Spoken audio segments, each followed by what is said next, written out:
Ang batandeng ay itinuturing na pinakamalaking uri ng isda sa buong mundo. Sila ay mga malalamang na hayop sa karagatan at maaaring umabot ng hanggang 12 metro ang haba. Kahit sa kanilang kalakihan, sila ay tahimik na mga nilalang at hindi nananakit tulad ng ibang peteng. Ang mga batandeng ay filter feeders, ibig sabihin ay kumukuha sila ng pagkain sa pamamagitan ng pag-filter ng organikong bagay o maliliit na organismo tulad ng plankton, maliliit na isda, at krill sa pamamagitan ng pagbukas lamang ng kanilang bibig habang lumalangoy.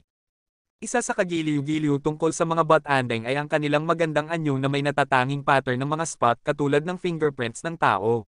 Ito ay ginagamit upang kilalanin sila ng mga siyentipiko at mananaliksik sa buong mundo. Sa kasamaang palad, ang mga magaganda at maaamo na nilalang na ito ay itinuturing na nanganganib na uri dahil sa pagkasira ng kanilang tahanan, sobrang pangisda, at panghuhuli para sa kanilang karne at palikpik.